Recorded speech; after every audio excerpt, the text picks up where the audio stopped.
Hey guys, so welcome back. That was just me soloing over all the things you are because today I want to show you a little bit of how I approach jazz improv and how maybe there's some tips that can help you approach your jazz improv. So let's start with showing you this beautiful sheet or iPad sheet that we have of of the song. Um, so as you can see, it's an A flat major or yeah, according to the key signature, it's an A flat major, 4 flats. So what we're gonna do here is I'm just gonna break down sort of each transition, each section, and I'm gonna give you some tips as to how we can make it jazz and how we can make it transition nicely. So let's start the song. Every time we solo over a song, we want to somewhat analyze it, whether it's in our heads, whether it's literally writing it out. But if we're gonna figure this out, we have to know that we're in the key of A flat, and that the first progression of the song is F minor 7, B flat minor 7, E flat 7, and A flat major 7, right? And some of you're thinking, oh, I know what that makes up, but if you don't, let me tell you, it's a 6 2 5 1 in A flat major, right? Which is a typical progression, in jazz and pop and whatever you want to, like, it's just sort of a common progression, right? And it'll eventually go to D flat to 4, right? Still diatonic, but we'll get there when we get there. So for these first few bars, yeah, I can solo an A flat major, and I personally like to use the B flat Dorian scale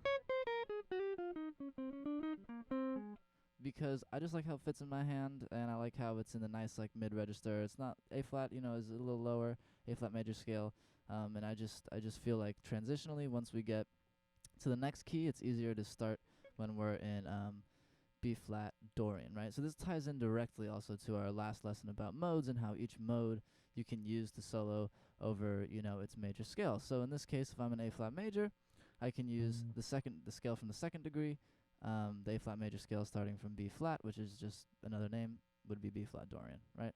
So I'm using that.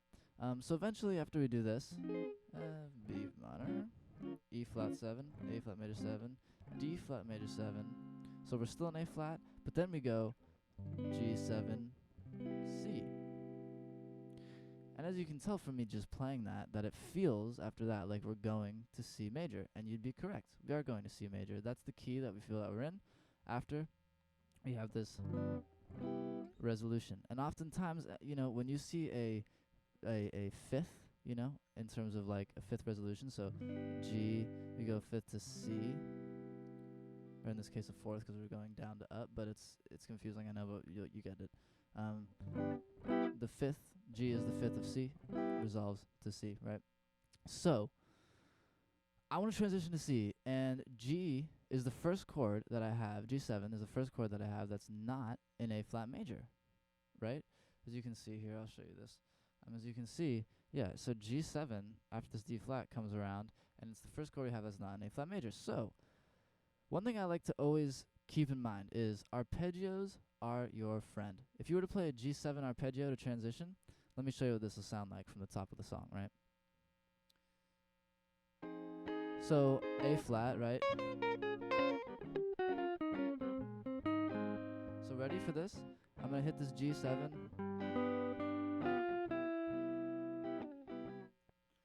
And all of a sudden, it feels like we're in C, right? Because all I did is I went with that chord, right? If that's the chord.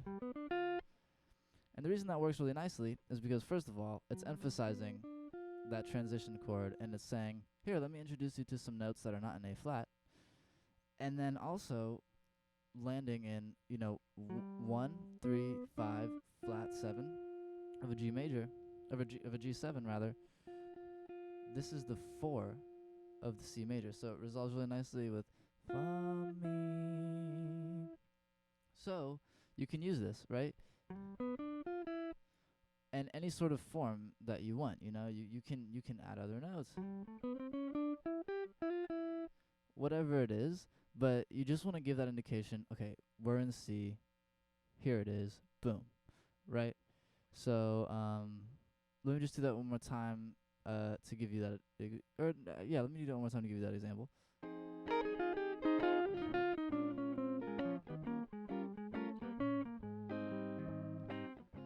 Ready? And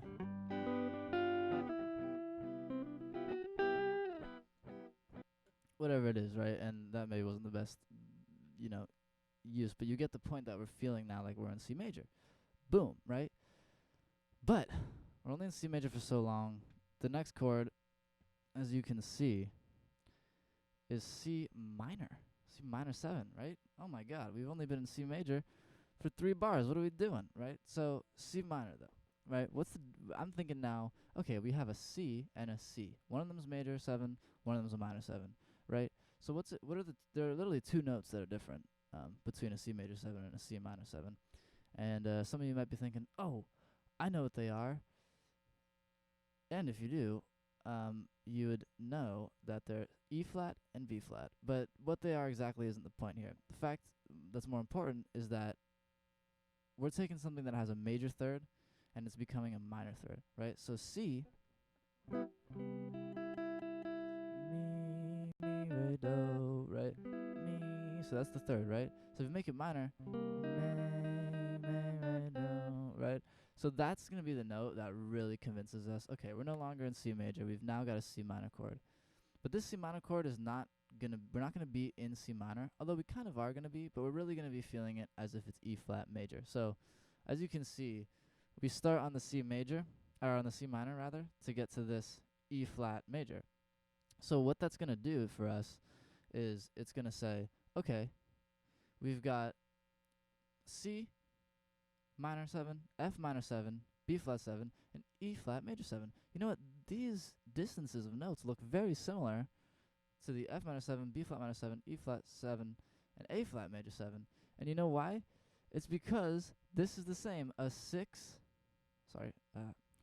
2, 5, 1 on this line to E flat major. So we're thinking we want to be an E flat major, but we want to be able to play the minor third of the C. And what is the minor third of the C? E flat, right? So it's all coming together. So after the C major,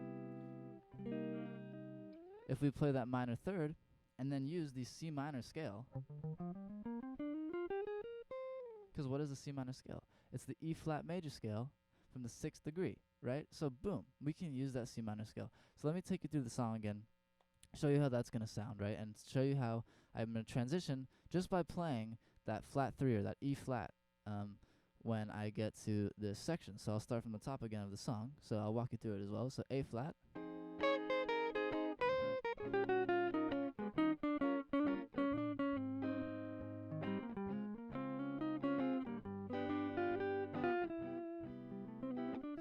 So we're on C major and then C minor. Look at that.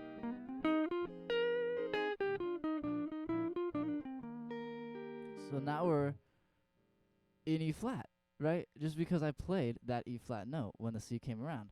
So just to show one more time, actually, let me play it one more time, and I'll try to be more obvious about pointing it out, because I am focusing here on the changes as well. Okay, so check this out.